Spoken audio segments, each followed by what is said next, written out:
Welcome to the inaugural episode of the HiFlyMedia Podcast, dedicated to sharing the stories and experiences of the amazing people who make aviation happen.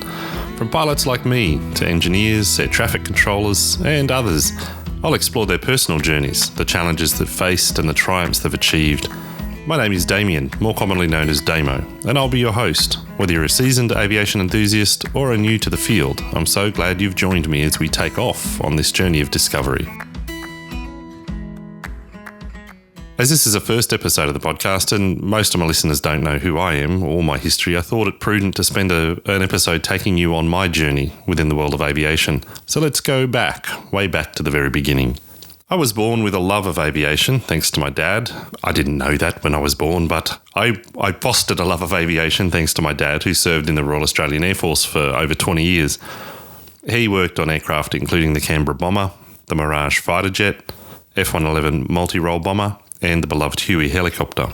With aviation stories and the very occasional glimpses into his tour in Vietnam, it captivated me from a really young age. I can recall going with Mum to pick up Dad from RAF Base Amberley and seeing various aircraft like the Caribou cargo plane, the Chinook heavy lift twin rotor helicopter, and the F-111, and perhaps the occasional Herc even parked up at the apron. As we made our way close to Dad's section, I managed to get up close and personal with the Huey a few times, including 2 flights in the local area as part of a RAF air show that was put on in about 1985. This was Dad's second posting to 9 Squadron, the first being when he went to Vietnam. Not surprisingly, those experiences gave an impressionable young lad of 9 the aviation bug, and I knew that flying was going to be part of my journey at some point. Then life, or perhaps maybe my lack of focus in school, led me down a different path for about the next 15 years after school, on a path very distant from aviation. Until about 2009, at the age of 33, I commenced my ab initio flight training at the Darling Downs Aero Club in Toowoomba, Queensland. And this was done in a Piper Tomahawk initially, or otherwise known as the Traumahawk, which is a 2-seat plane specifically designed as a trainer, and not the most powerful plane, I can tell you that. Looking back through my logbook, I can see the usual flights as you'd expect to see. It was straight and level flight, climbing and descending turns, circuits, some more circuits, and then even more circuits.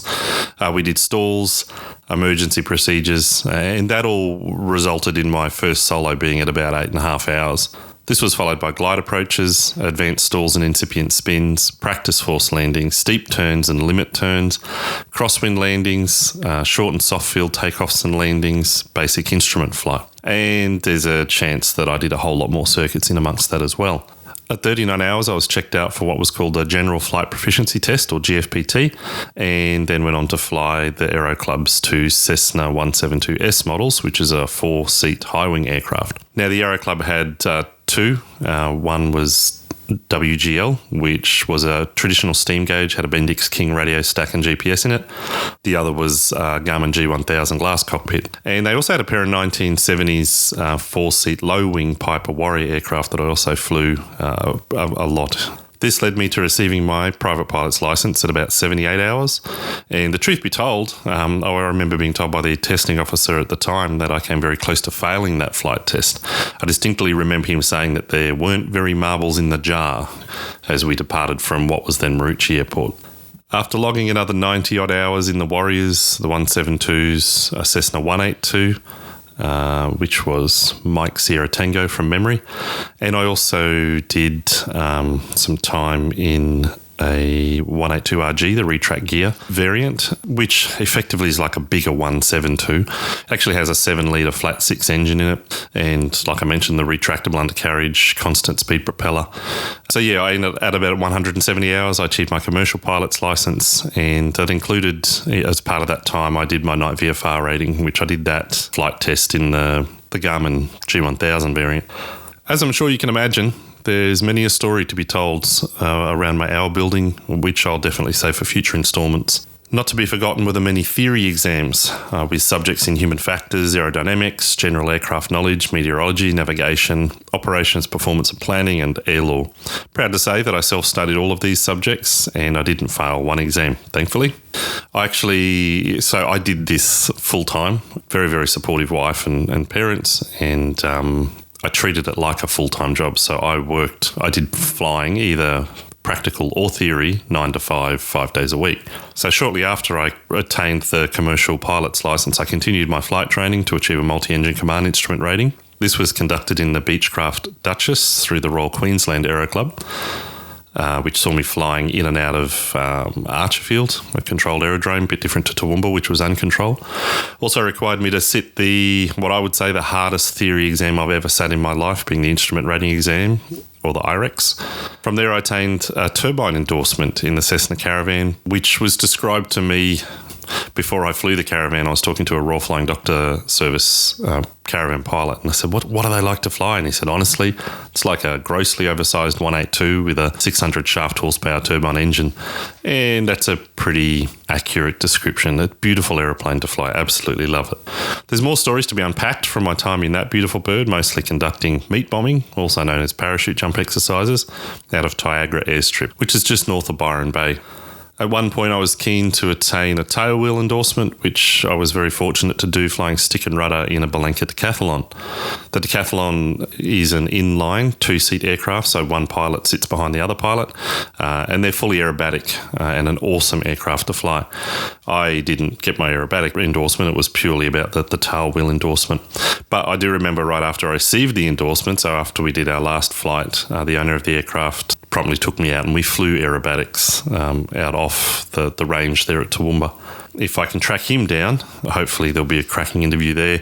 At the time I was training, he was flying the Tiger attack helicopter for the Royal Australian Army, and I believe now he still flies for them part-time, but he's flying for Care Flight up in Darwin.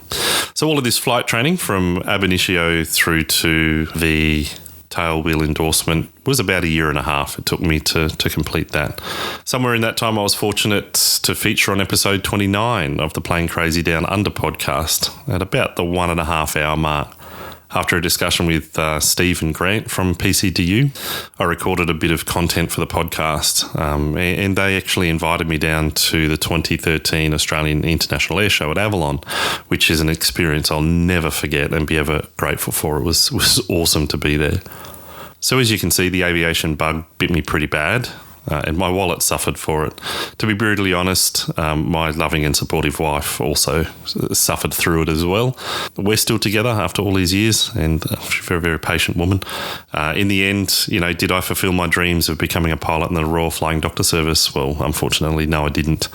Not long after I started my first gig in the Caravan, we found out that my wife was expecting our 5th child. Yes, that's right, 1, 2, 3, 4, 5. And it was at that point in my aviation journey that was going to require us moving the family far away from any support that she might have, which, knowing how very difficult the 4 previous pregnancies had been on my wife, I couldn't do it to her. So adding more complexity into our lives at that important time wasn't an option to me. So I went back to my previous employer, and some months later, our youngest son was born. Would I trade him for a career in aviation? Absolutely not. Not on your life. Although he's not a teenager yet, so ask me that in a few years and maybe the answer could be a little different. The good news was that this didn't stop me from flying as a private pilot. I was still able to share my passion for aviation with others, taking friends and family out for flight, some in the local area, some a bit further afield. And these experiences I cherish to this day, being able to share flight with friends and family. A few years after making the decision to put my aviation career on hold, I was then diagnosed with a health condition that doesn't completely prevent me from flying, but does make qualifying for a medical costly and difficult. So I haven't flown since that diagnosis, except for flying as self-loading cargo with one of the airlines on occasion. Do I miss donning the Dave Clarks and taking to the skies as a pilot in command? Only about every day. Do I want to fly again? Well, of course I do. However, it has to be done the right way, and it has to be done at the right time. My youngest is now 11, which means before too long I'm going to be nudging 50, so the clock's definitely ticking. And that, coupled with kids established at school and university, makes the prospect of, major life change not something that can be taken lightly. So this leads me to now. I've taken up the microphone, inspired by my friend Stephen Grant from the Plane Crazy Down Under podcast, and looking to weed out your aviation stories. I want to hear and share the stories of everyday people with a passion, with an enthusiasm and a love of aviation, whether they be pilots, whether they be engineers, air traffic controllers, and everyone in between. There's stories to be heard, and if I can't fly, perhaps I can live vicariously through these stories, and hopefully I can inspire others to take steps in their aviation journey, and most importantly, to chase their dreams. That being said, if you've got a story and you're up for a chat, I'd love to hear it, and I know others would too. So ping me a message on email, podcast@HiFlyMedia.com, and we'll sort out the details. I hope you've enjoyed this episode of the HiFlyMedia Podcast. Be sure to subscribe on your favourite podcasting app so you get a nudge when the next episode is released next month. It would also really help the podcast if you could spare a few minutes to leave a review. You can also follow HiFlyMedia on Facebook, Instagram, or eventually YouTube. There's a channel there and we'll grow it over time. So thanks for joining me on this journey of discovery as we uncover the people and passion behind aviation, one story at a time.